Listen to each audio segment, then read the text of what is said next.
don't have much to say by way of opening remarks because you already know all of this. We are one of, and I gather, the last surviving MP Parliamentary Delegation that the government has sent out to different parts of the world in the wake of Operation Sindhu in order to explain our point of view on recent events to governments, to legislators, to think tanks and other policy influentials, and to media in this case 5 countries, that is Guyana, Panama, Colombia, Brazil, and the United States. Strictly speaking, we also began through the United States because on our way to Guyana, we stopped in New York, went to the 9/11 memorial, and showed our solidarity with the victims of terrorism everywhere, since, as you know, many, many nationalities lost people in that attack of 9/11. So that's been basically the nature of our journey. I would simply say that we've had very, very positive trips so far. In every country, we have been extremely well received. In at least 3 countries at the very highest levels, and the other country at the highest level possible, since the foreign ministers, in one case, the foreign minister was away and the acting foreign minister received us, but otherwise we have been received extremely well.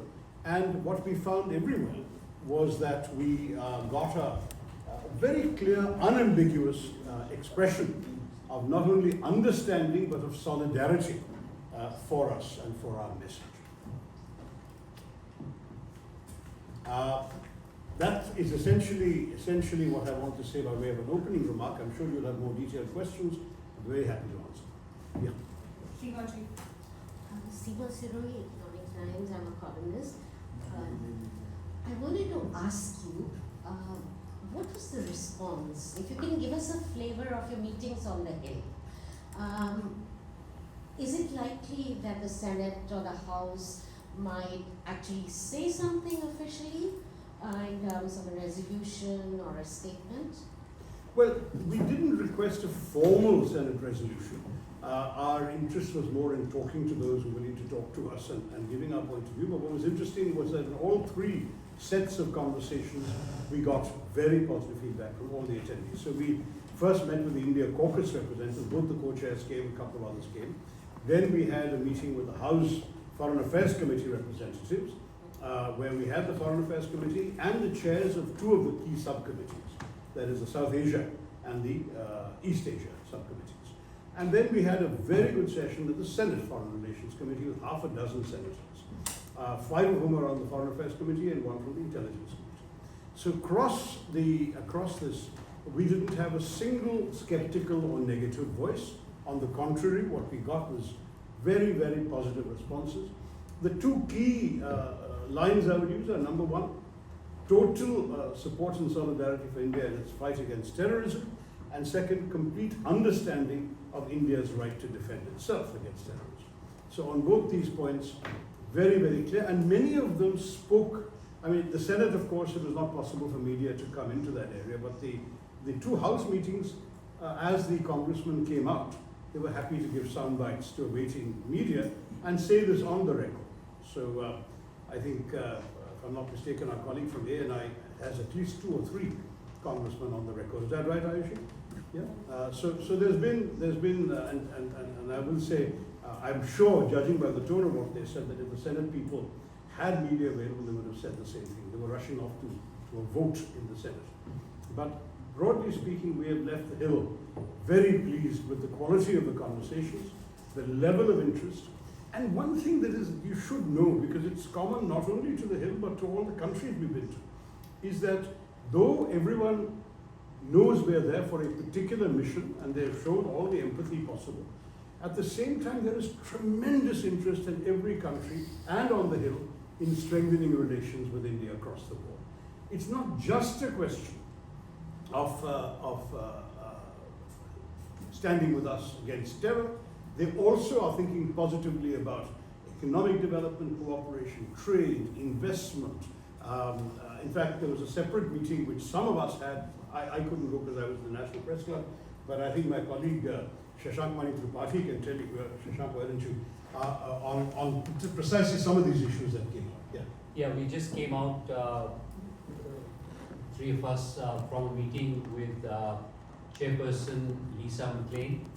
She's a very senior congresswoman, And we had, of course, briefed her about Operation Sindoor, which she empathized and she understood. But I think the reverse of that was what caught her attention was the phrase Viksit Bharat.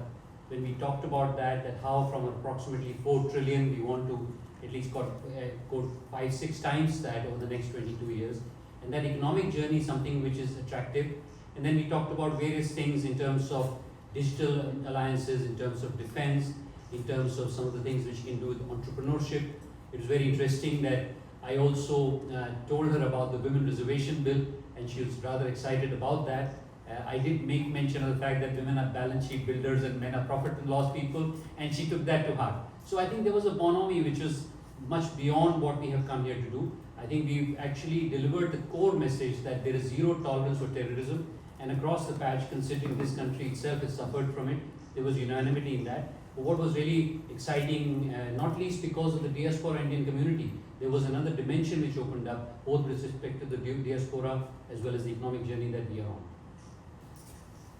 Thank you, Shashank.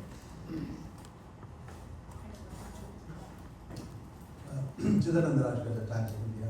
Dr. Karul, with your permission, may I address a question to my MP from my home state? Oh, certainly. Certainly. Chidanand, good to see you again, brother. Good to see you, sir.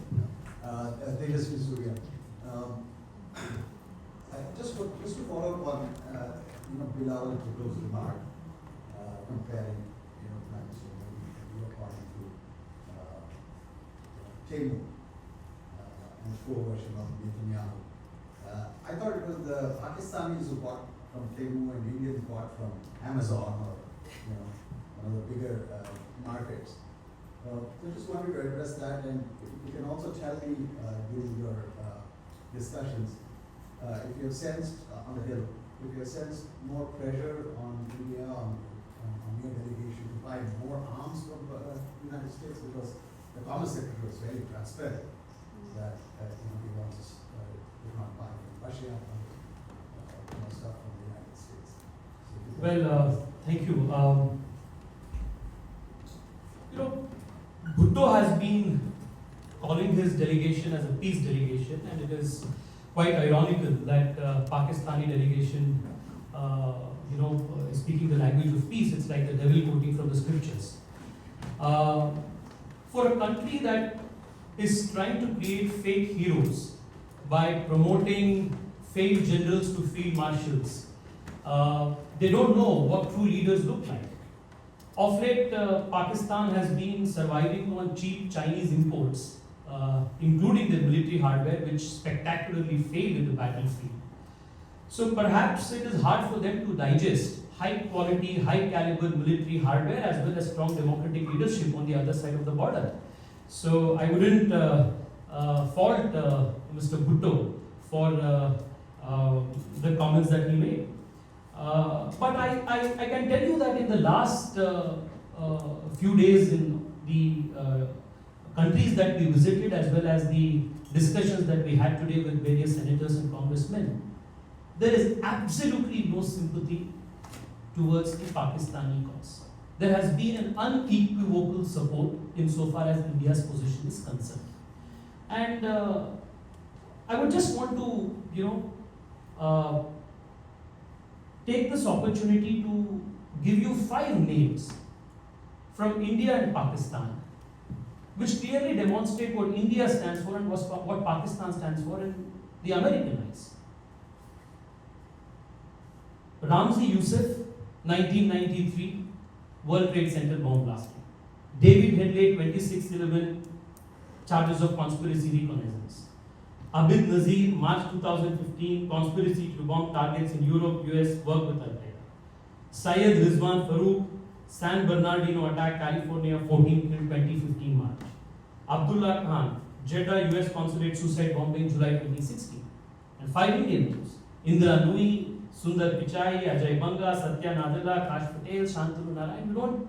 I don't have to give an explanation or an introduction to any of these. This is as stark a difference as it can be between these two countries. So Mr. Bhutto's 2-day adventure here, 2-day a trip here will not wash away this proven track record of Pakistan. And as far as your question about arms came, it did surface in a couple of discussions we had. But we made it very clear to the Americans that unlike Pakistan, whose bulk of armament and military hardware, 81% comes from China, India's military hardware is not only growing indigenously, but is also very diverse. We have, military hardware that we purchase from the United States, from France, from Israel. So we have a very diverse set of countries that we purchase from, with whom we have tactical and strategic partnerships. There is only one country that has perhaps the highest, it's like a vassal state, 81% of their military equipment comes from China. Thank you. We'll take two questions at a time. For questions, Good evening, Dr. Tarun. This is Vishnu from South Asian Herald. This delegation is engaged with several countries over the past week. What has been the nature of response from leaders in those nations, and what key messages or outcomes emerge from these interactions? And also, the second question is whether I've answered the first one. Yeah. That was my statement. Yeah. I mean, I've already answered. No, but what's your second one? The second is were there any notable moments or engagements during this trip that stood out to you, either symbolically or substantively? Thank you. Well, symbolically, I'd say that in every place we've gone to, including here, where we'll do it tomorrow, we have been paying tribute to the statue of Mahatma Gandhi. What's striking is that there is no capital, it seems, where there isn't a bust, at least one, if not two or three, in the capital city, hailing Mahatma Gandhi. And it's a reminder to the world that we are a land of peace and non-violence. We don't desire war, we don't seek it. But if it is thrust upon us, we will face it with courage. And Mahatma Gandhi taught us all not to live in fear, and we will not live in fear. So that symbolically would be the one part of your question. Other memorable moments, I think it would be invidious if I pick out any particular meetings, because all the meetings have really been very positive. I think of several of them when I do so, the extraordinary warmth of the reception we got from the entire Guyanese establishment. We met the president, we met the former president who is now vice president, we met the prime minister, 11 members of his cabinet attended a dinner in our honor. We met the speaker of the National Assembly. It was extraordinary. The entire establishment of Guyana met us and gave us immense support and respect. In Panama, it was striking. I think we often joked about this amongst ourselves, that one of the things the foreign minister wanted, after he had already publicly expressed support for our stand on this particular conflict, was to have an IIT. He said, when can you bring an IIT to Panama? That was what, so India is seen in this very, very broader, much broader light. In Colombia, we had terrific interactions right across the board. And again, what was striking with the government of Colombia was that when they spoke to us really as people they wanted to get to do more with. We had, for example, a think tank called the Colombia Council of International Affairs, which had a wide variety of people. They had academics, journalists, business people, entrepreneurs, bankers, and the whole cross. And they're all gung-ho on India. I mean, for us it was, I suppose it would be right to call it a revelation, because we sort of intuitively knew that India had a certain standing. But it was for us a sort of rediscovery of how much India and India's participation in their economies and their growth and their desire to work with us comes right across. Brazil, I mean, we had really back-to-back, the vice president of Brazil, the president was away, was so incredibly warm and friendly. And again, the same thing, he had been governor of Sao Paulo earlier. He recalled an Indian company opening a big aluminium plant in his state. He wanted us to come and do more. Again, he wants to come to India. He wants Indian businesses to come. I can't tell you, everywhere we went, it's been like this. I think for us, what has been gratifying is the sense that not only did we get our message across, which was the mission, but we also discovered through our presence a reaffirmation of the value of India to the world and the respect in which India is held and the potential that India is seen to have for each of them. That would be the answer to your question. So can I just add two quick personal moments. One was when we were hosted at the National Day of Guyana, and in one of the songs, unbeknownst to us that we would be in the audience, Rabindranath Tagore featured, which was very nice. The second moment was when a congressman in Colombia told us that he was so much involved with Vedic thought, yoga, that he has gone to India to get his marriage done, and he was actually wearing a Geneva as we spoke. So the reach of India culturally is far beyond we imagined. So President of Guyana used the quote of Rabindranath Tagore in his Independence Day message. That's Also, when Dr. Tharoor in Panama gifted a shawl from Kashmir to the Speaker of the Panamanian Assembly, she in turn gifted a warrior, a jaguar from Panama, and said, "This is a symbol of a warrior. This is to give you strength in your fight against terrorism." I mean, this was how we were received everywhere. Shaw should have gone to the Colombian leaders. So the Shaw should have gone to the Colombian leaders. What? The leaders from Colombia where you had issues, right? Oh no, yeah.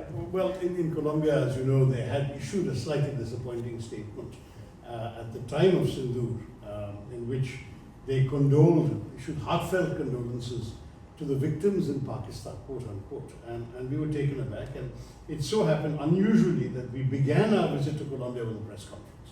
So at the press conference, I made it very clear already that we were very disappointed in this, and that went out. That night, the former Colombian ambassador to India had hosted a dinner for us, and there were some very senior officials there, one of whom was the director for Asia in the ministry, and I took her aside and told her this really has not been well received by us, and if something could be done. The next morning, they withdrew that statement.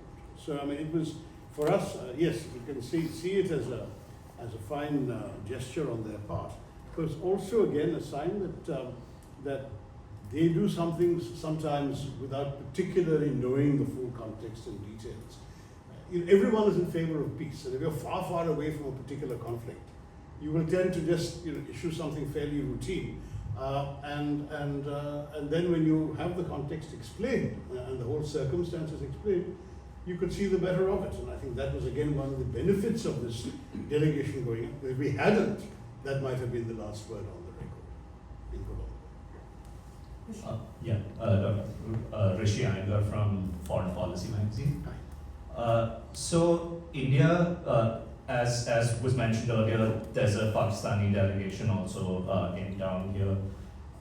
India's always treated the Kashmir issue and everything around it as bilateral, That's right. whereas Pakistan has wanted to internationalize it.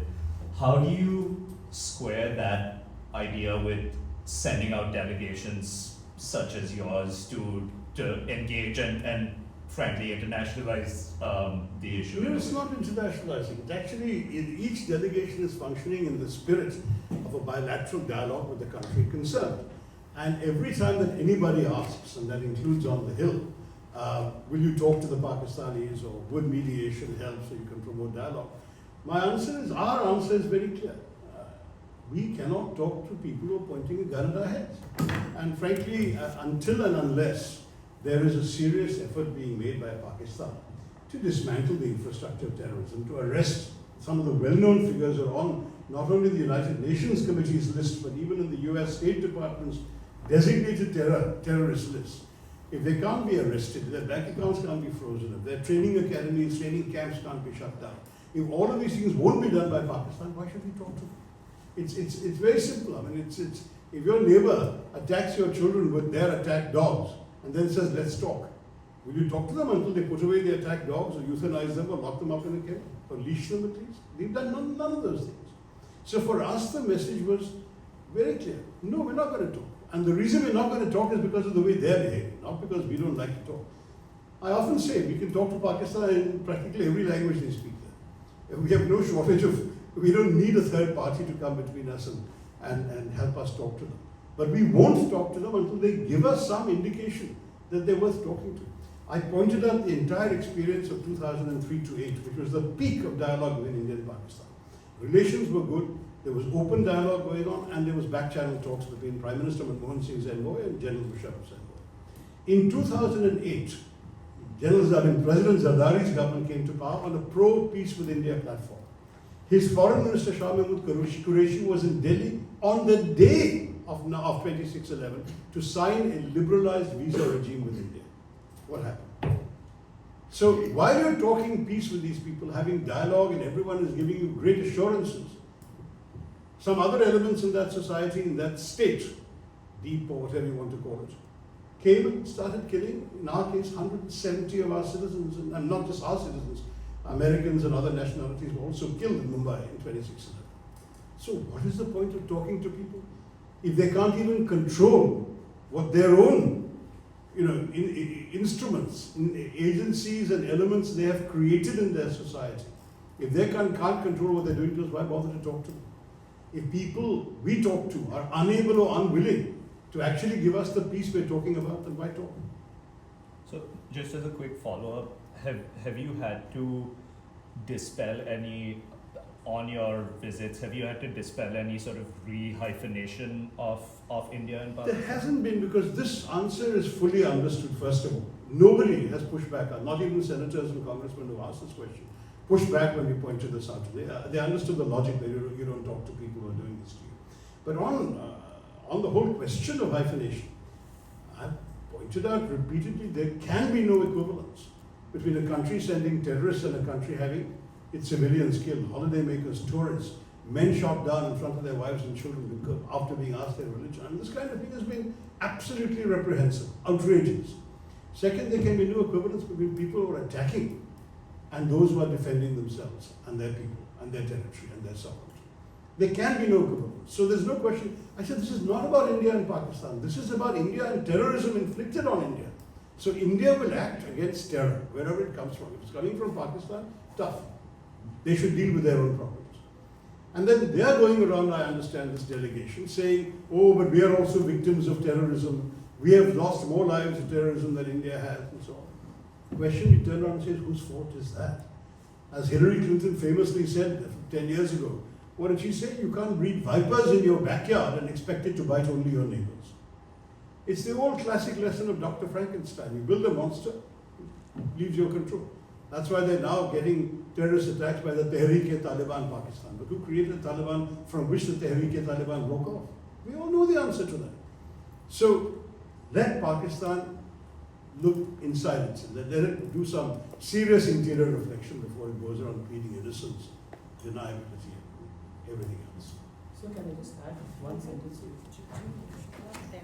On the question of hyphenation, over the last 10 days in the last 4 countries and today, including the United States, one consistent theme in all of our conversations has been, after we complete the agenda of Operation Sindhu, every country, irrespective of where we went, wants to engage with India on a multiple other issues. They spoke about technology, they spoke about agro-processing, they wanted IITs, they wanted India to help them in building their digital infrastructure. Guyana wanted help in infrastructure to energy. Practically every country wants to engage with India on all of these other matters, because that's so much of value that India brings to the world and to the table. So we are the world's 4th largest economy, we are a young nation, we are co-creators of so many emerging technologies in the world. So the world sees what India is and what India's potential, and that's clearly not the case with Pakistan at all. And just one last thing on that, I also felt that, especially on the Hill, there was a fairly bipartisan acceptance that as the largest, vibrant, fairly diverse democracy, both nations together have a lot to offer to a world, which, whether we like it or not, is tilting a bit towards more authoritarian places. So this agenda of economics, after understanding the core point, but also a larger, longer term play of democracy across the world was very central. By both nations, you mean India and the US? India and the US, but I would argue that when we went to Colombia, we had the same issue. When we went to Brazil, we had the same understanding. So many democracies that we visited, all of them are democracies, really appreciated the fact that we're doing what we're doing by being democratic. So Rohit Sharma, India Today. There is a copycat delegation that we've been talking about, which is visiting the US from the Pakistani side. They are also getting the same kind of meetings in Washington, D.C., at least that we know of. All the Western powers, They got the Pakistan caucus, which is how many members? We got the India caucus, which is how many members? I ask you, Rohit, you're covering all this from there. You know so my question to you is, given given exactly that, identical meetings. given that what you've said, and and what we've seen in the past 2 weeks or so, when it comes to the Western powers, are they still drawing a false equivalence with India and hyphenating India and Pakistan? I don't think so. That's exactly the answer the three of us have been giving, is that I don't think that in our conversations we got the sense of that. There was certainly a fear expressed by our friend in Foreign Policy magazine, which is a common fear, right? That you guys are going outside and talking about this particular incident. Doesn't that again rehyphenate? And my answer to you is no, because that's not the way we are talking. We are not there, as I say, with a message about India versus Pakistan, this quarrel for so long and so on. That's not the issue. It's about India as a democracy facing terror, and as a country that basically has been focused on its own economic development, on its growth story. Even Kashmir was a story of prosperity, of booming economy. I told the Americans we had more tourists in Kashmir last year than Aspen, Colorado receives. We had a 100% increase in the first 3 months of this year from the first 3 months of last year. This was what Kashmir was all about. There's prosperity around. Kashmiris are getting money in their pockets from Indian tourists coming. This is the kind of thing these terrorists are trying to target. So it is undermining the India growth story, undermining the Kashmiri economy, trying to promote alienation. Why do they go around asking people their religion and shooting them? And then when one horrified wife screamed, "Kill me too," they said, no, you go back and tell them. They wanted a backlash from India. They wanted a communal backlash from India. And this is why I must say, I'm so proud of my countrymen and women that apart from a few heightened passions on the first 24 hours, thereafter the way in which the country rallied together and stayed united on this. And when Operation Sindoor was conducted, you remember the briefings, that of the 3 briefers, 2 were women and 1 was a Muslim woman officer. Of all these delegations, none of our delegations are without at least 1 Muslim member, sometimes more.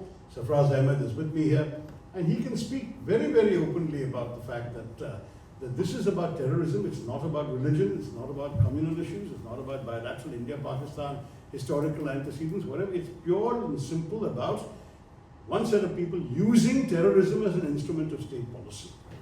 And the world doesn't want it. The world doesn't accept it. The world doesn't think this is a technique anybody should be allowed to use. Which is why the Pakistanis have to go around now and say, oh, we are also victims of terrorism. They created, incubated, nurtured, financed, guided, and gave facilities and safe haven and land to these terrorists. Just to complete that thought, I think the reason that we have had an easier time, is because consistently over the last 30 years there's a track record of cross-border terrorism, which is evident, and Mumbai is one example. But there's also a track record of export of terrorist infrastructure, especially software, across the world. And this nation has suffered that, and our first stop symbolically was 9/11. So when we make that argument today, there isn't that much of, lack of belief. There is a view that this is not just an India problem. We are here because India was terrorized, but indeed it's a global problem. And what has happened in Boulder, Colorado, in some ways an indication of that, that's lurking around the corner. Yudhiji Bhattacharjee with the New York Times Magazine. The attack in Pahalgam was one in a long line of attacks. And one thing that's happened every time there's been a terrorist attack, like Mumbai, the one in Pathankot, the one in Pulwama, the Indian government has come out with evidence, maybe not immediately, but after a while, that show 2 things. One, that the perpetrators were Pakistani or they were funded by the Pakistanis. And 2, that these elements, the attackers themselves, were under the control of the Pakistani intelligence establishment. As you've gone around talking to the Hill and agencies and government representatives, have you been asked for that kind of evidence as it relates to the Pahalgam attack? Because we haven't seen it yet. I'm not doubting it. I'm just asking why this time it hasn't come up in most of our substantive meetings, but media likes to ask this question, Mr. Bhattacharjee. So I can tell you that we have been asked as recently as the National Press Club this afternoon. So it's a question that media likes to ask, and I can give you an answer, frankly, which had we been asked in our meetings, we would have given anyway. Number one, we have got a pattern since 1989 of repeated attacks, every one of which was denied by Pakistan and every one of which has been traced to Pakistan. The most famous or notorious cases have been Mumbai, 9/11, Pakistan denials are on record, and then one of the terrorists was captured alive, and of course his address in Pakistan, where he lived, who trained him, where he was trained, everything was compliant. You remember that Western intelligence agencies, apart from our own, had recorded the chilling voice of that handler calling and giving minute by minute killing instructions from Pakistan to the killers. It is no longer possible for Pakistan to keep on denying. And yet, to this day, the dossier is compiled with all that evidence. Not one person has been prosecuted, not one person has been punished in Pakistan. But that's the pattern, and I agree that you can have somebody who does the same crime 99 times, and maybe the 100th time he didn't do it, right? Okay, so let me say the next one. When this thing happened, within less than an hour after the killings in Pahalgam, in this meadow, the LET front organization, proxy organization called the Resistance Front, claimed credit. Now, most of us didn't even know about this within that kind of time frame. There were no journalists around when these poor tourists were being killed, right? Yet within 45 minutes they had claimed it. So they knew they had sent these people out. They repeated that claim 24 hours later on their website. It's only then, with the world united in condemnation of this heinous crime, that the handlers must have realized, oh my God, this is going to get us all into trouble, and they said to these guys, delete your claim. But the fact is the claim was made, and it was made far too early for it to have been, shall we say, some sort of anything other than a genuine admission of responsibility, and from their point of view, a celebration of their responsibility for having killed innocent tourists.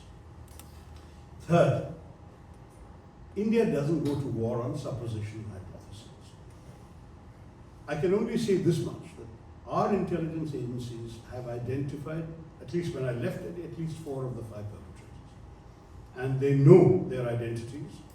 They even have pictures, because some of these people have been involved in other incidents. So, I mean, intelligence work is beyond my ken and that of my delegation.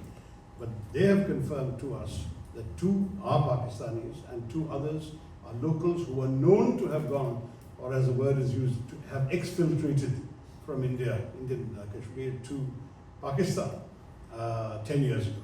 And they seem to have come back for this purpose and gone back again. So we have all this information, and we don't, frankly, in any case, go around taking such a major step as Operation Sindoor without very serious grounds for doing so. And I think you all have enough respect, I'm sure the international intelligence community has enough respect for India to understand what's going on. I'm frankly a bit puzzled that the media in the West has been reporting Pakistan's denial as if it has any. Have you already forgotten that they denied they knew where Osama bin Laden was? And where was he found? In a safe house near an army camp in a cantonment city in the heart of Pakistan. This has been Pakistan's record. Why on earth would you blithely report their denials as if they were real? So, I want to ask a question on this evidence thing. Evidence to the satisfaction of whom? To the satisfaction of Pakistan? A country that has very clearly stated, Prime Minister of that country in 1965 in UN General Assembly said, we are going to wage a 1,000-year war against India. Their official stated policy is to bleed India by 1,000 cuts. How can you provide evidence to Pakistan, to satisfy Pakistan, that they have an involvement in India's terror attacks? The day that Pakistan was born, they started attacking India. The very first attack on Kashmir was conducted with the full blessings of the Pakistani army. But they said it is some tribal Kashmiri raiders who did it. The same thing they did in 1998 when Pakistani army military occupied the heights of Kargil. They again said that it is Pakistani rangers, it is not a Pakistani army. So a country that is a habitual offender, who is known the world over as the epicenter of terrorism, you cannot give evidence to its satisfaction. But the terrorist infrastructure that we attacked, all the 9 bases that we attacked on the 7th, all of them find a mention in the UN 1267 Security Council list. The United Nations designate them. In fact, Daniel Pearl's killers were also killed in the action that India took. So the whole question of asking for evidence to prove Pakistan's involvement to the satisfaction of Pakistan is absolutely puzzling. I'd also say that the two strikes, especially Bawalpur and Muridke, you can very clearly see that they are terrorist training camps. So this evidence exists from before as well. Dr. Yoshita Singh with Press Trust of India, thank you for this briefing. There's a lot of talk about Pakistan and the UN, and Pakistan is a member of the UN Security Council. This year it will chair the Taliban Sanctions Committee and will be the vice chair of the Counter-Terrorism Committee of the UN Security Council. How do you see that? I mean, what do they bring to the table? And also, what does it say about the UN? It says about the UN that countries take turns. To be honest, even being president of the Security Council, when I was at the UN, there was a story going around about how a particular president, an ambassador of a fairly small country, couldn't sleep at night. His wife said, "What's the matter?" And he said, "Darling, don't you realize from tomorrow I'm president of the world?" The fact is that his country got it by alphabetical order. It's as simple as that. There's nothing more than that.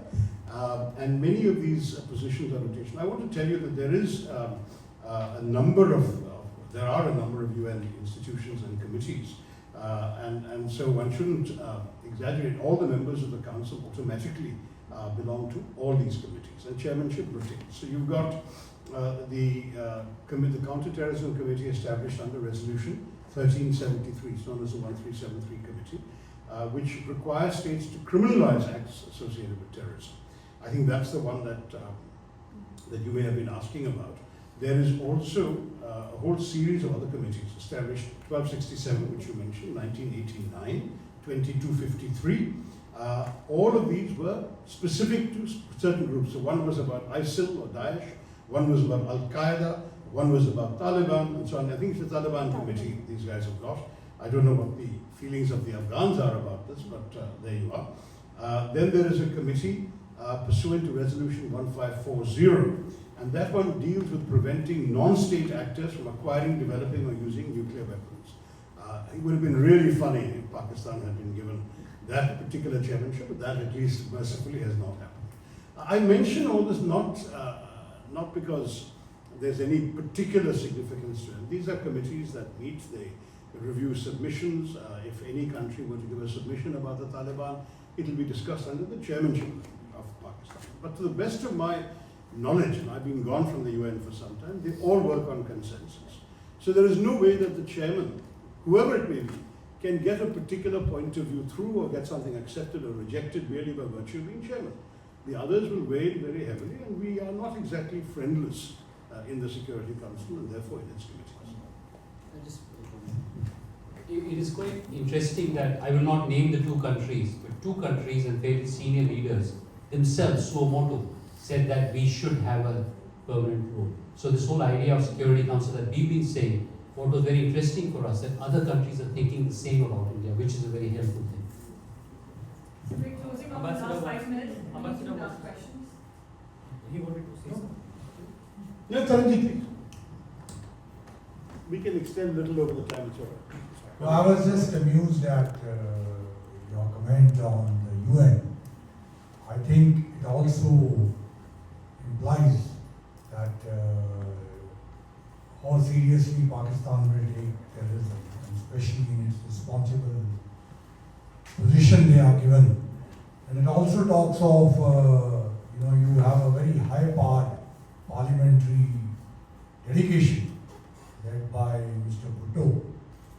How much authority and power has the General or Field Marshal Sahib has given him?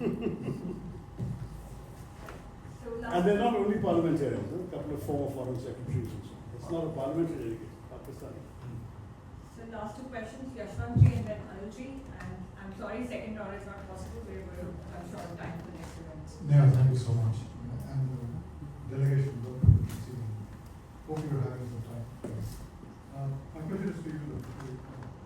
You spoke about the complete understanding that your delegation received in your travels and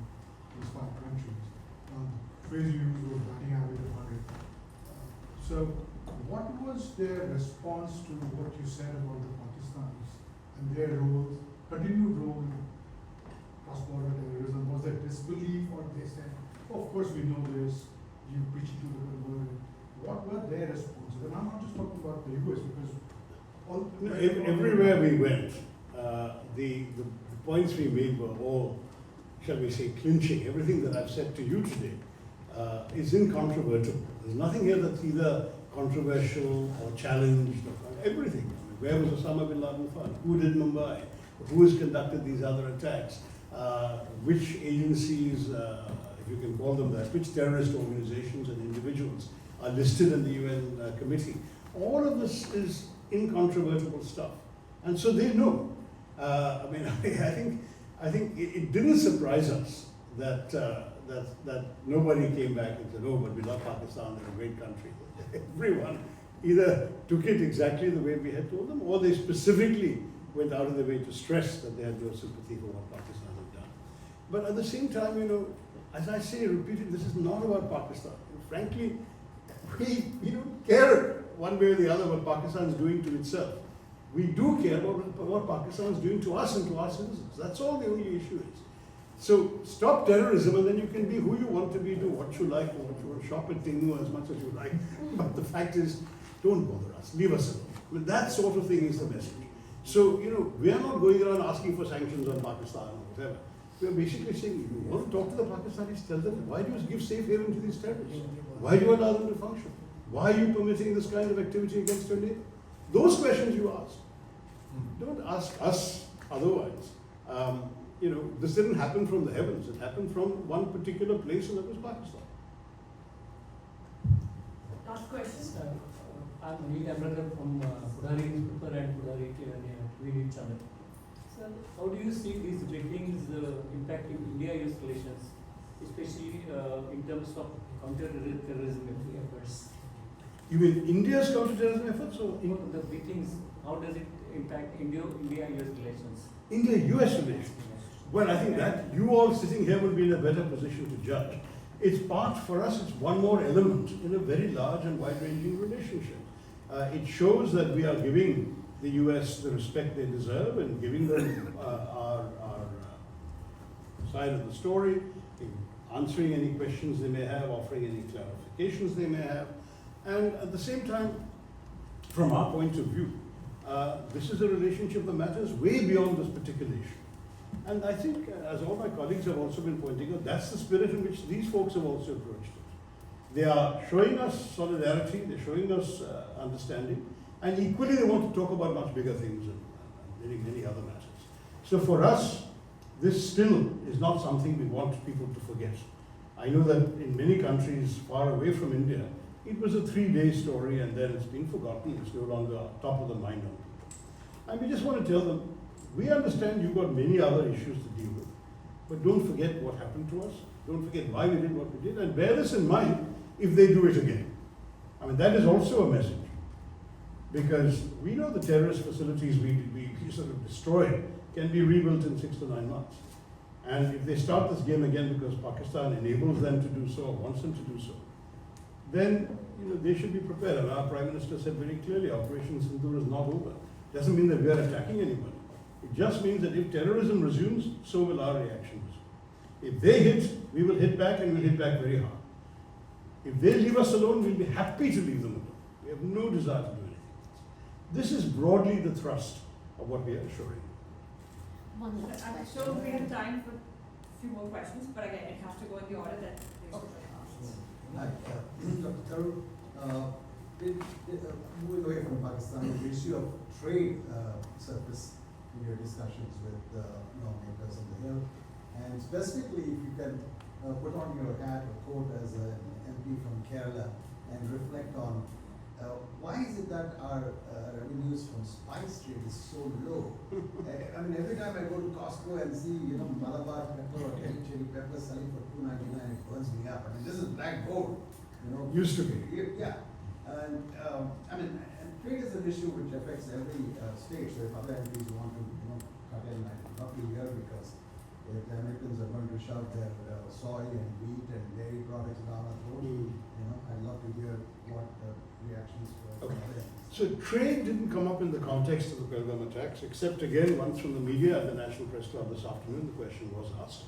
To which I can tell you truthfully that I've been briefed on the various conversations that were had, and trade never came up in these conversations. So all I can say is that there is a parallel track, an unrelated track, not connected to Pahalgam, at which detailed discussions are taking place on trade, and all accounts suggest that there's good progress being made, but of course there are no announcements. Yeah, that's what I meant in the context of the. In the context of Pahalgam, there was nothing. In the context of the trade talks, Yeah. talks are making progress.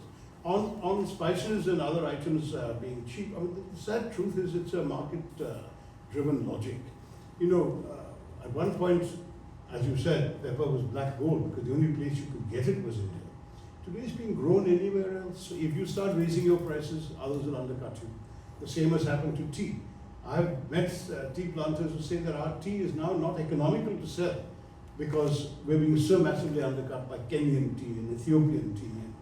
And of course, Sri Lanka was always undercutting us quite a bit. So these are now challenges. I mean, the law of demand and supply is that when items are scarce, their value will go up. When items are plentiful, their value will go down, their price will go down. It doesn't mean we'll stop exporting, it's just that our profits will unfortunately be very marginal. And there are people unfortunately getting up. Classic example in Kerala, not spices, but rubber. We had some of the best quality natural rubber, but literally we cannot sell in the market. It costs more to produce rubber in Kerala than it does in Malaysia, than it does in many other countries. And of course now synthetic rubber has come in. So we have acres and acres, thousands of acres of rubber plantations that are essentially idle because it's not economic to grow rubber. I have participated in a protest by pineapple farmers. Pineapples in Kerala, each unit just to cultivate a pineapple costs you more than double what you can fetch in the market for it. Why would you do it? Why would anyone grow a pineapple anymore? So these are real problems that are affecting many, many sectors, and agriculture is one of those things. Let me just add, I think clearly trade and more broadly the rise of India as the fastest large economy featured in many discussions. I remember Vice President of Brazil bringing it up very forcefully.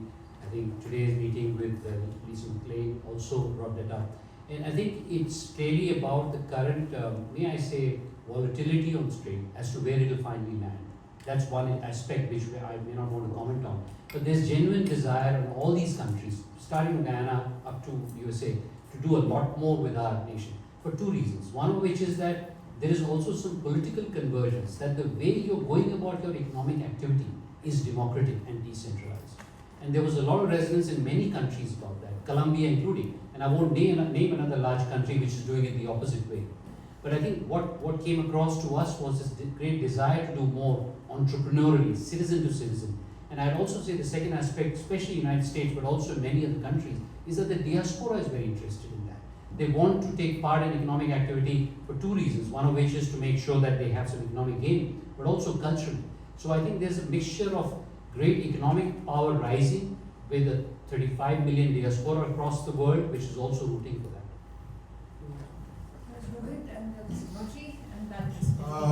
Can I just, on there are three important aspects which US policy makers need to ponder over.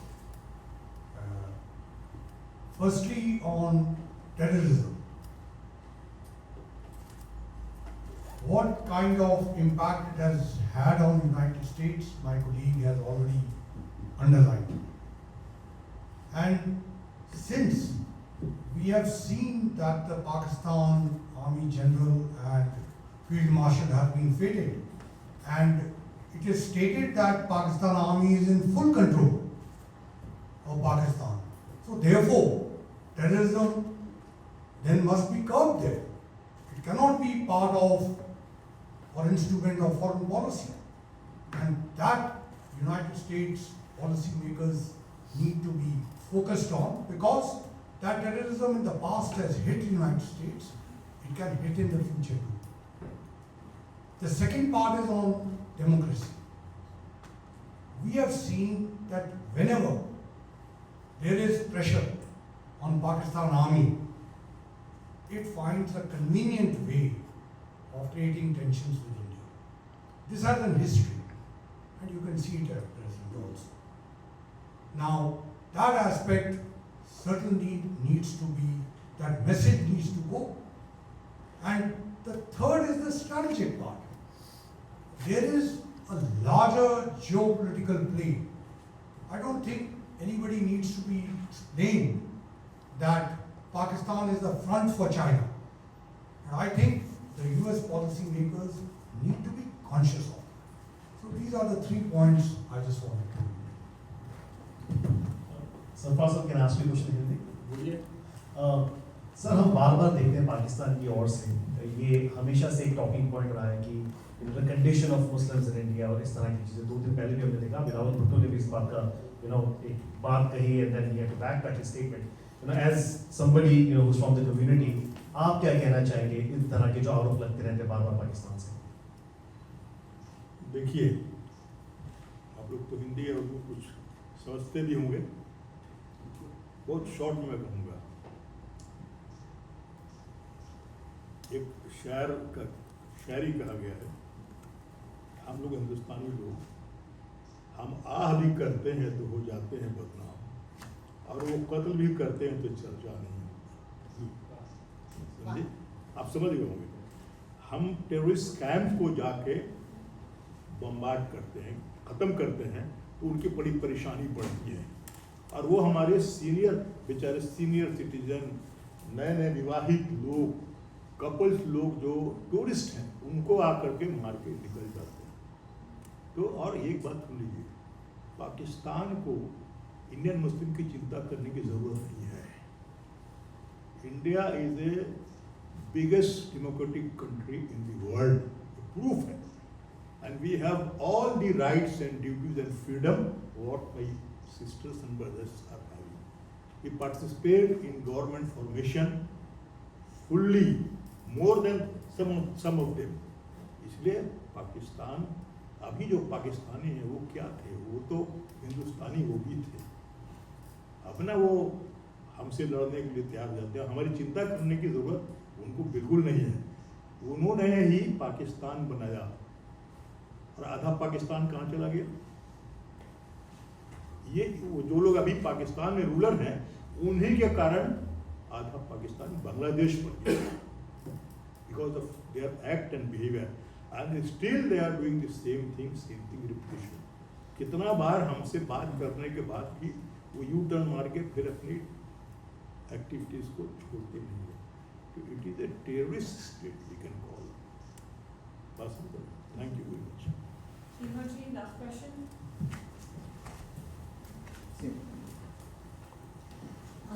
Since nobody's addressed the elephant in the room, Oh my God.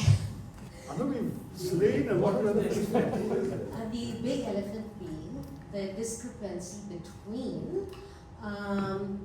your message and the message that's coming from the Trump administration at the level no less than the president's and the Secretary of State, who said the 2 countries, meaning India and Pakistan, will meet in a 3rd place to talk about all their issues.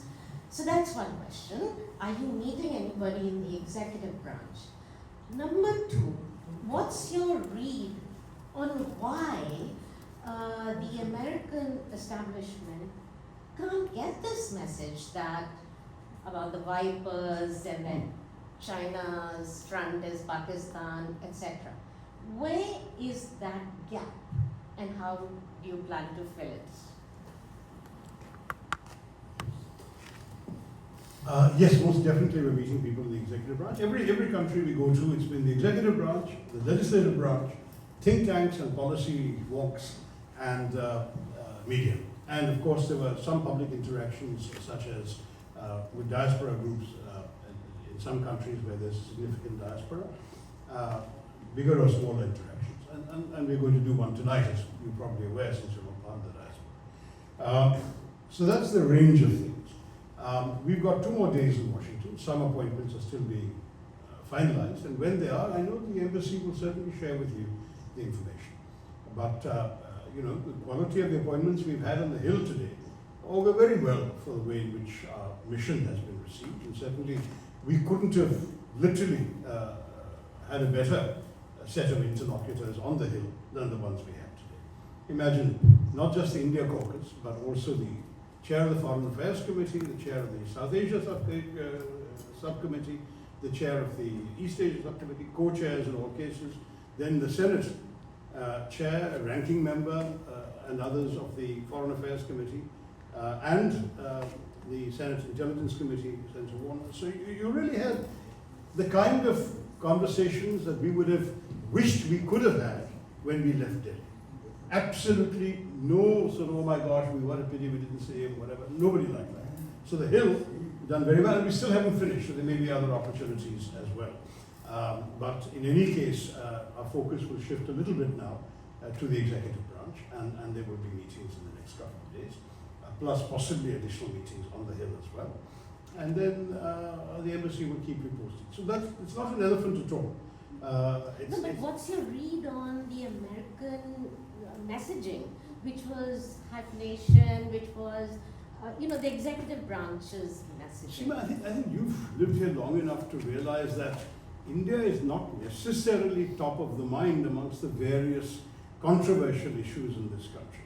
India is not a controversial issue. It's by and large a consensual issue. It's a bipartisan issue.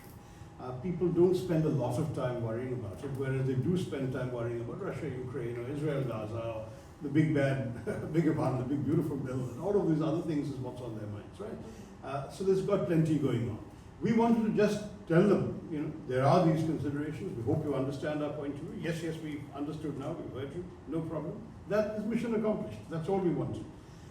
If you say that you're drawing any conclusions that this is not important enough, not true. If there was a raging war going on right now, clearly the same people would have had much more time for this and much less time for anything else. Right now there isn't a raging war. So it's more for their education, their understanding, their contextual appreciation of our stand.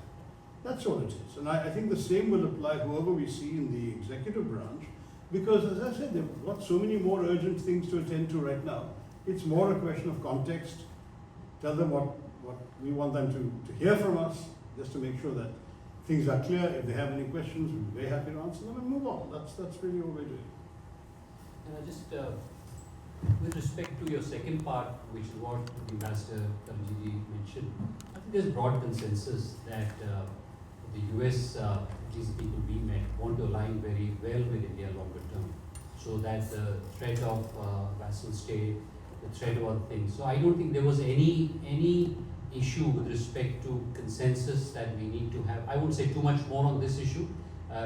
In terms of us being strategic partners geopolitically with the United States of America in South Asia, but also the Indo-Pacific, also in Asia more generally. And I think that is also coming through very clearly. Clearly more has to be done, but the desire, the passion to do that is evident. Thank you. Are we done? All the questions now. Thank you so much.